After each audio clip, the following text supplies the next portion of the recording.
Welcome, everyone. This is Conscious Business, and we're here having another crucial conversation with a leader, Mael Reyes. Welcome, Mael, again. Thank you very much, Anabel. So, we were talking in the sidelines about one of your greatest challenges nowadays. And we like to focus on challenges because that's where we learn the most. So, you were talking about escalation and decision making as one of the most hot topics on the table right now for you. So, tell me a little bit about that. What's the context around this? Yeah, we have sales leaders right now who are actually very afraid to decide on certain business decisions. Some of those are also partly internal conflicts among their team. And the problem is because they don't like to decide, they want to always look good to their people. They don't want to decide negatively in favor of a particular person or a particular decision. So they are now escalating to their boss, to me, or to the group head. Wow. So what happens now is they don't develop their skills in decision making because they always escalate it to their boss,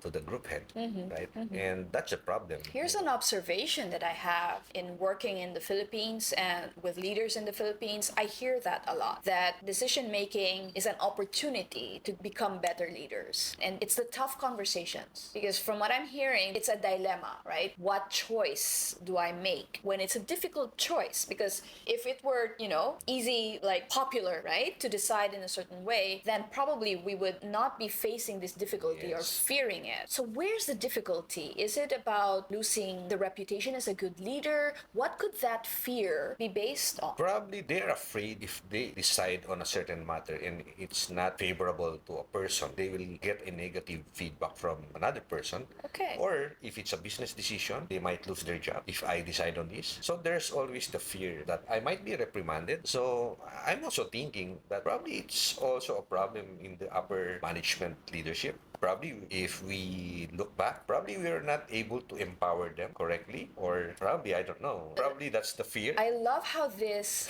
like how you owned it back, Mael, because how easy it is to blame them for not understanding, right? Yes, probably there's also a shortcoming on our part for not empowering them enough, letting them decide, letting them commit mistakes. Right. And learn from those mistakes. There you go. So I love how you have just exemplified being a conscious leader, meaning you see a situation that is not achieving the results that you would like, you personally and as a team, and then figuring out what have I done, right? Yeah. What is my involvement in that situation, rather than just blaming them, which is what we call in conscious business the victim mindset, where you cast the blame outward of what is in your control. You have just exemplified what it means to have the opposite mindset, which is the player mindset, meaning when I'm not happy with what's going on, how did I get involved in this? How could I have contributed to it? And that's what you were asking yourself. Maybe you didn't empower them enough to do that. Yeah. So that's worthy of praise right now, and goes to show how a leader, when they ask those questions, new possibilities open up, right? So back to the fear. I see it's quite prevalent, to tell the story. I told myself the story too, like if I don't do this, I will lose my job. Is that true? Really? Have you seen people lose their job for making the wrong decision? Well, it really depends on the type of decision. If you decide on something, you're not authorized to decide. Yeah, that's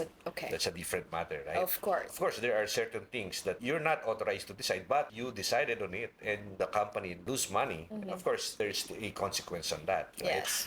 But on certain, day-to-day managing your people, certain things that you are authorized to decide. Exactly. Okay, you have the authority to decide, but you're not deciding. Right. And you're prolonging it or delaying it, You're avoiding. You're avoiding it, right? That's the challenge now with them. Because during my younger leadership days, I was actually trained to decide. If I commit mistake, it's okay. You learn from it, and that's how you will develop your leadership skills moving forward. And I think it's a matter also of, to the upper management leaders, how you really develop leaders on decision making. There are consequences, but you have to know your limits. And we're going back to integrity and your values, as you mentioned a while ago. Yes. Well, Mael, here's my experience reacting to that is the tough decisions are easier to make when you take make that inner compass. And every leader has their inner compass of what's the type of leader you want to be. That is what's going to guide your decision. So in a way, what I would offer, right, when you ask the questions, is it us who are not empowering them? So it's back to the question of what type of leader do you want to be, right? And maybe, just maybe, Mael, maybe we can offer your leaders who report to you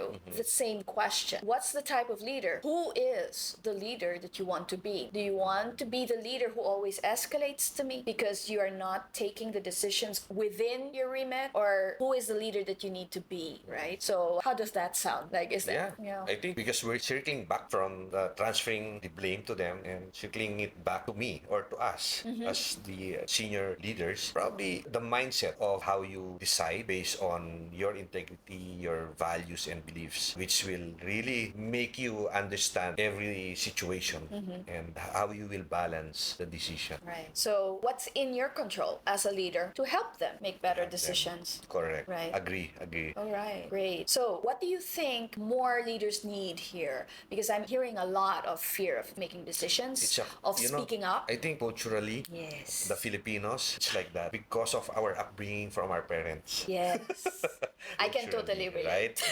Right? You're not allowed to speak to older people. That's not your place. Mom will kill you if you do this, right? And we bring this To the workplace. to the workplace, right? I can and totally we see relate. our bosses like they're our parents. Paternalistic. Right? So probably that. But now I think it's going different with the Gen Zs right now. Yes. It's a bit different right Because now. we're parenting differently too. Yes, we allow them to decide on their own. We empower them, right? I have that beautiful reflection about how you're being brought up, Yes. right? Has an influence in your leadership How you were style. raised by your parents. Yes, and culturally, there's a lot of us, right? Right. Having been brought up that way, it's hard to dissociate your persona at home and your persona at the workplace. Yeah. Now, we're here on a mission, right? Correct. To give hope to leaders that it doesn't have to be that way. You don't have to succumb to the inertia of how I was brought up, because right now, boiling back to the same question, who is the leader I want to be? Not who by default, if I just follow the flow, just go with the flow of how I was brought up, then that's the leader I'm going to be by default. But the question right now, what's in your power? And Mael, thank you for the example that you just gave everybody else. Who is the leader I want to be? And what are you going to do about that? I will see you next time in Conscious Business.